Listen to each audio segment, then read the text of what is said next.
Hello tears, நீங்கள் பார்க்க போகிறது திருநெல்வேலி கைட்டு சைடுன்னு பார்க்க போகிறோம். ட்ரெடிஷ்னலாக அதுக்கு வந்து 2 கப் அளவு கோதுமை வந்து எடுத்துருக்கேன். நான் வந்து சம்பா கோதுமை வந்து எடுத்துருக்கேன்.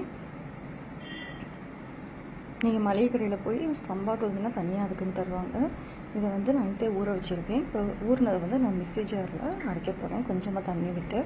இப்போ தண்ணி விட்டாச்சு. அதுக்கப்புறம் நல்லா அரைச்சதுக்கப்புறம் அது கொஞ்சம் கொஞ்சமாக வந்து நம்ம பால் எடுக்கணும். நல்லா பிழிஞ்சு கடைசி சக்கா வரைக்கும் பிழிக்கணும். அதுக்கு வந்து நம்ம இந்த கேஷ்யூலாம் வறுத்துக்கலாம். அதுக்கு வந்து 2 ஸ்பூன் நெய் வந்து ஒரு கடாயில் ஆட் பண்ணிக்கணும். கேஷ்யூ ஆட் பண்ணிக்கணும். கொஞ்சம் 2-3 ஏலக்காய் வந்து ஆட் பண்ணிக்கணும். இதுக்கு வந்து கிஸ்மிஸ் ஆட் பண்ணக்கூடாது. அடுத்து வந்து இன்னொரு பாத்திரத்தில் 1/2 கப் சுகர் ஆட் பண்ணிட்டு கேரமலைஸ் பண்ணி கொஞ்சமாக தண்ணி ஆட் பண்ணிட்டு கேரமலைஸ் பண்ணிக்கணும்.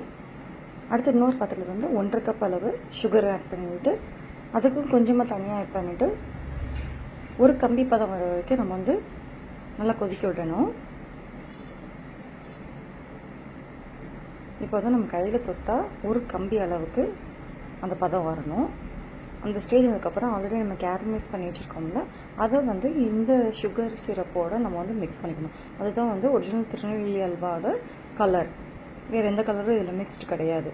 அடுத்து வந்து நம்ம பால் எடுத்து வச்சுருக்கோம்ல, அந்த பாலை வந்து இதில் ஆட் பண்ணிக்கணும். கோதுமை பால் நல்லா வந்து கைவிடாமல் வந்து கிளறிட்டே இருக்கணும், இல்லைன்னா கட்டி விழுந்துடும். நல்லா கெட்டிப்பதம் ஆனதுக்கப்புறம் கொஞ்சம் கொஞ்சமாக நெய் ஆட் பண்ணிட்டு நம்ம கிளறிக்கிட்டே இருக்கணும். அப்போ தான் வந்து நல்லா வந்து திரண்டு அல்வா பதத்துக்கு வரும். இப்போ பாருங்கள், நான் கொஞ்சம் கொஞ்சம் கலர் சேஞ்ச் ஆகிட்டே வருது. முதல்ல இந்த கலருக்கும் இப்போ இந்த நல்லா கலர் சேஞ்ச் ஆகிட்டே வருது. இன்னும் கொஞ்சம் கொஞ்சம் நெய் ஆட் பண்ணிக்கிங்க. ரொம்ப அட் டைமில் வந்து எல்லா நெய்யும் ஆட் பண்ணக்கூடாது. அடுத்து வந்து நம்ம வறுத்து வச்ச முந்திரி ஏலக்காய் ஆட் பண்ணிட்டு நல்லா ஃபுல்லாக திரண்டு வந்துருச்சு. இப்போ அதை வந்து நம்ம ஒரு பாத்திரத்துக்கு ட்ரான்ஸ்ஃபர் பண்ணிக்கலாம். இப்போ அவ்வளோதான், சூப்பர் டேஸ்டியான திருநெல்வேலி அல்வா ரெடி ஆகிடுச்சு. கண்டிப்பாக ட்ரை பண்ணி எப்படி இருக்குன்னு சொல்லுங்கள். Thank you so much. பாய்.